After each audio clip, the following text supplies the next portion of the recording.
Hello friends, my name is Neetu Bhati. Study with Neetu Bhati channel में आपका स्वागत है। और आज हम विलियम शेक्सपियर की बायोग्राफी के बारे में पढ़ेंगे। मुझे यकीन है कि आपने अगर ये बायोग्राफी का एक एक पॉइंट अगर ध्यान से देखा तो मुझे नहीं लगता कि कोई भी पॉइंट जो है विलियम शेक्सपियर की बायोग्राफी या उसके रिलेटेड इम्पोर्टेंट वर्क्स के बारे में आपसे छूट सकता है। तो वीडियो को स्किप ना करें और एक एक पॉइंट को ध्यान से देखें। वीडियो पसंद आए तो चैनल को लाइक सब्सक्राइब ज़रूर करें। तो शुरू करते हैं।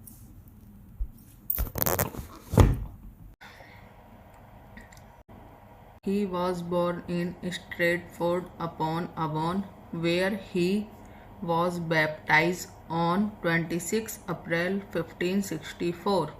He was born on 23rd April 1564. Means जो विलियम शेक्सपियर हैं वो स्ट्रेटफोर्ड अपॉन अवॉन में पैदा हुए थे। कहीं कहीं स्ट्रेटफोर्ड इन अवॉन लिखा होता है तो वो गलत है। स्ट्रेटफोर्ड अपॉन अवॉन ही हमें राइट करना है। और वो जो बैप्टाइज हुए थे वो 26 अप्रैल को हुए थे। जो बैप्टाइज हैं वो बर्थ से 3 दिन पहले होते हैं, तो इसीलिए वो उनका जो जन्म है वो 23 अप्रैल 1564 को माना जाता है। He died on 26 April 1616। तो वो है जो वो 1616 में जो है डाइड, मतलब उनका देहांत हो गया था। He was the third of 8 children and the eldest surviving son। जो वो अपने माता पिता के 3rd नंबर के बच्चे थे। He was the third of 8 children and the eldest surviving son. और जो बच्चे थे जो जिंदा रहे वो उनमें से सन के रूप में वो सबसे पहले थे। He was probably educated at the King New School in Stratford. वो सबसे पहले किंग न्यू स्कूल में गए। Also known the grammar school of King Edward sixth at Stratford upon Avon, Warwickshire. और उस स्कूल को एक तो किंग्स न्यू स्कूल और द ग्रामर स्कूल के नाम से, दोनों के नाम से जानते हैं। His father name John Shakespeare. तो उसके फादर का नाम John Shakespeare. His mother name Mary Arden. Mother का नाम मैरी एर्डन था। At the age of 18 Shakespeare married 26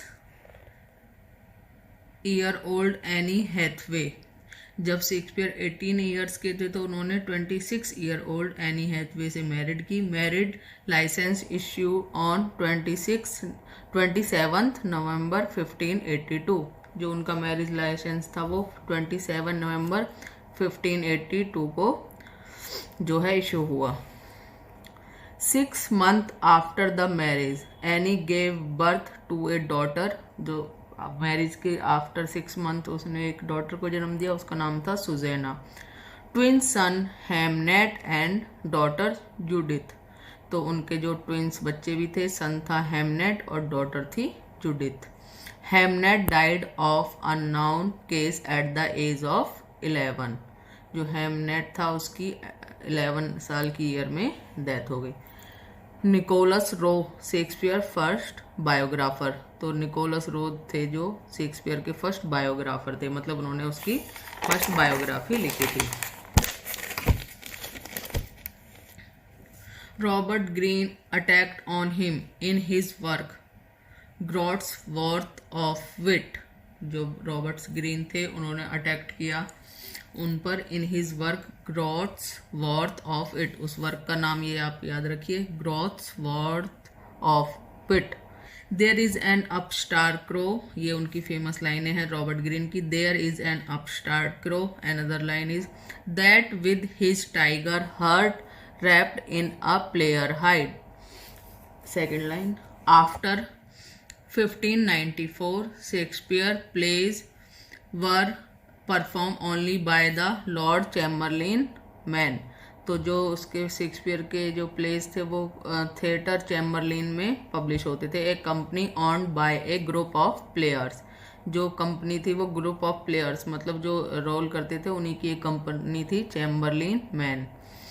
including Shakespeare that soon become the leading playing company in London. After the death of Queen Elizabeth in 1603, the company was awarded a royal patent by the new King James I, and changed its name to the King's Man. फिर इस company का नाम Chamberlain man से क्या हो गया, Kings man.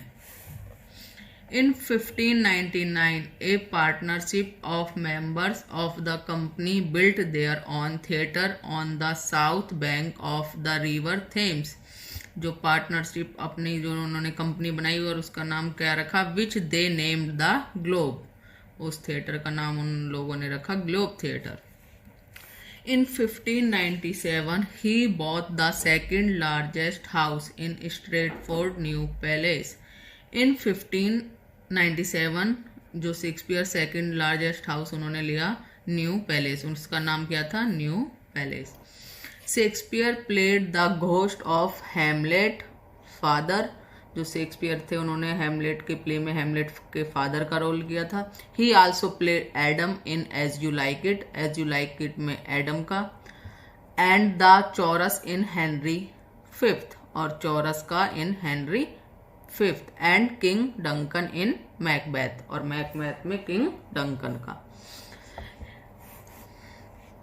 His last 3 plays were collaborated probably with John Fletcher, who succeeded him as the house playwright of the King's Man. His last 3 plays जो थे collaboration थे किसके साथ, जॉन फ्लेचर के साथ. Who succeeded him as the house playwright of the King's Man. जो house King's Man में भी उनके साथ था. He retired in 1613 before the Globe Theatre burned down. The performance of Henry VIII on 29th June 1613. वो retire हो गए थे बिफोर, उससे पहले कि जब ग्लोब थिएटर जो है वो बर्न हुआ था. जब वो जला तो उसमें कौन सा प्ले परफॉर्म किया जा रहा था, Henry third. Shakespeare died on 23rd April 1660 at the age of 52. No exact contemporary source explain how or why he died. Shakespeare was buried in the chancel of the Holy Trinity Church 2 days after his death. उसकी Shakespeare की death के 2 दिन बाद उसको Holi Trinity church में दफना दिया गया. The epitaph carved into the stone slab. जो epitaph means जो उनकी कब्र है उस पे जो वाक्य लिखे हुए हैं वो है, good friends for Jesus sake forever, to dig the dust enclosed here, blessed be the man that spared this stone, and cursed be the death moved by bones. In 1623, a funerary monument was erected in his memory on the north wall of the Holy Trinity Church at Stratford upon Avon, Warwickshire County, England. उनकी जो 1623 में एक monument बनाया गया था उनकी याद में, कहाँ पर, वारविकशेयर में, स्ट्रेटफोर्ड अपॉन एवॉन में. टाइटल इंग्लिश प्लेराइट, और हम शेक्सपियर को क्या क्या नाम देते हैं, उनको क्या क्या टाइटल से पुकारते हैं. English playwright, poet, greatest writer in the English language and the world greatest dramatist, England national poet, bard of Avon. इनमें से कोई भी आए तो हम इसका आंसर क्या लिखेंगे, Shakespeare. Playing company called the Lord Chamberlain man. Company जो प्लेइंग कंपनी थी उसका नाम क्या था, लॉर्ड चैम्बरलिन मैन. अब हम कुछ इंपॉर्टेंट पॉइंट्स करेंगे शेक्सपियर के. The first recorded work of Shakespeare are Richard third and the 3 parts of Henry sixth.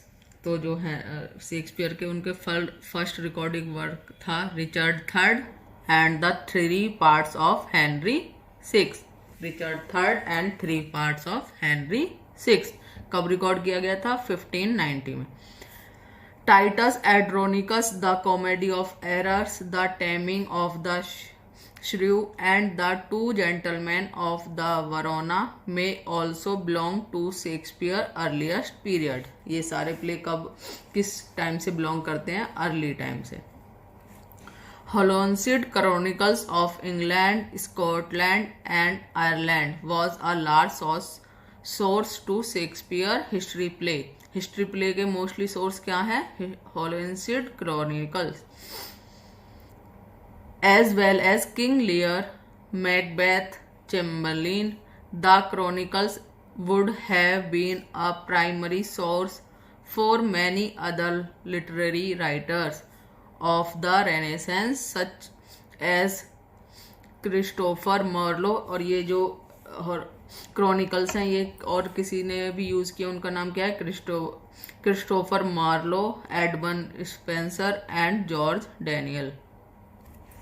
The early play were influenced by the work of the Elizabeth dramatist, the Thomas Kyde, English playwright, the author of the Spanish tragedy. जो Shakespeare के early pledge थे वो किससे influence थे? Thomas काइड से. और Thomas Kyd का famous work कौन सा है? English playwright, the author of the Spanish tragedy.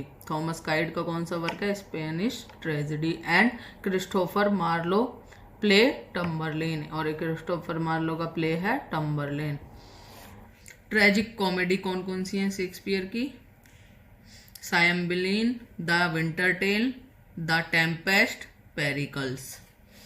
In 1623, John Hemmings and Henry Condell, two of Shakespeare's friends from the King's Men, published the first folio. First folio किसने publish किया था? Heminges and Henry Condell ने. कब? 1623 में. A collected edition of Shakespeare play. It contain 36 text. कितने play थे इसमें? 36, exception of Pericles. कौन सा नहीं था? पेरिकल्स.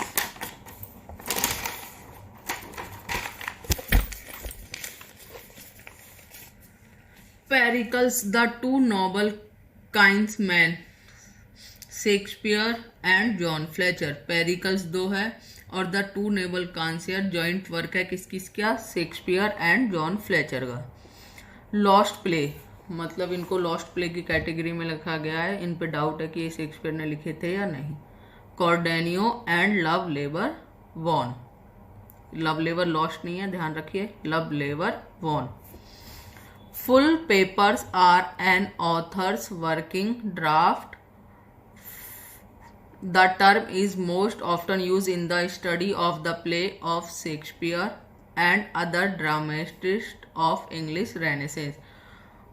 फाउल पेपर की एक तरीका होता है जिसको कि इन दोनों के शेक्सपियर और रेनेसे मोस्टली जो रेनेसे के टाइम के मोस्टली राइटर्स थे उनके लिए इसको यूज़ किया जाता है, फाउल पेपर्स. और इसकी कॉमेडीज़ कौन कौन सी हैं और हिस्ट्रीज़ कौन कौन सी हैं? कॉमेडीज आप स्क्रीनशॉट ले लीजिए चाहे तो. Tempest, the two gentleman of मरोरा, the very wife of Windsor, major for major, the comedy of errors, much अडो about nothing, love lever lost, a midsummer night dream, the merchant of Venus, as You Like it, the taming of the श्रू, all well that end well, twelfth night, the Winter tell. और histories हैं Richard second, Henry fourth first, Henry fourth second, Henry fifth, Henry sixth first, Henry sixth second, Henry sixth third, Richard third, Henry eighth, the life and death of King John.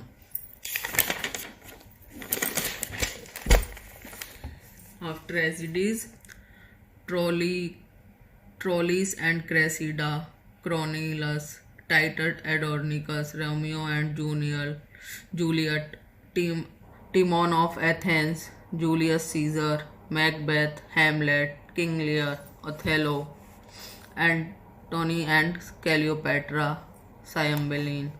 In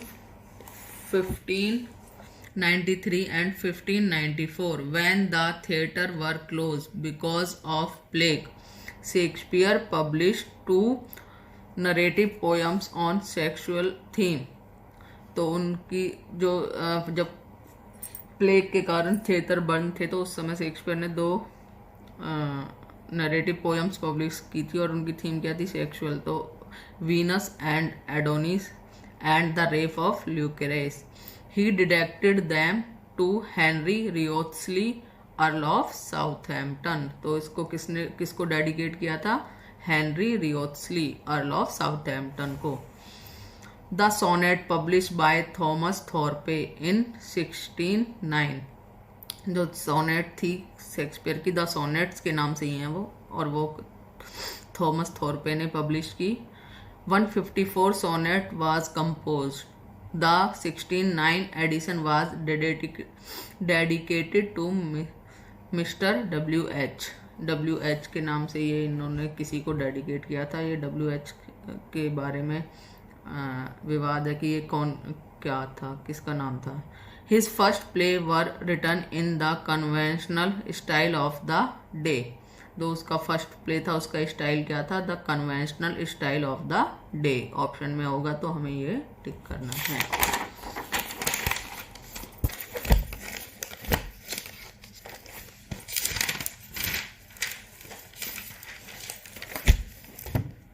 अब हम बात करते हैं problem plays.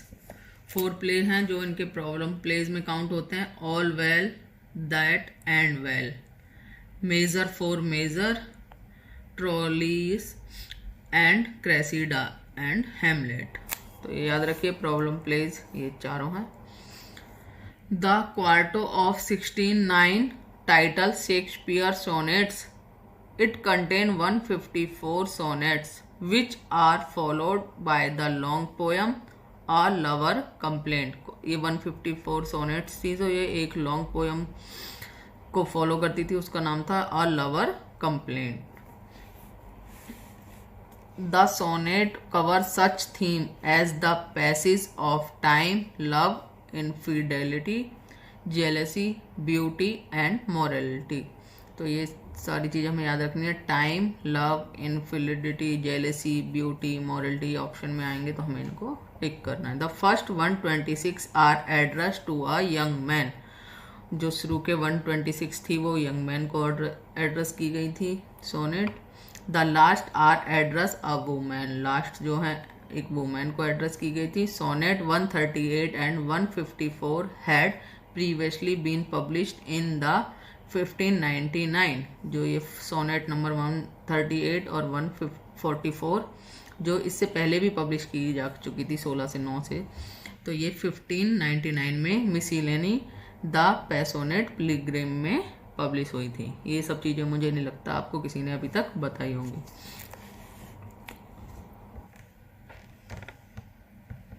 William Herbert the earl of Pembroke is seen as perhaps the most likely identity of Mr. WH and the young man।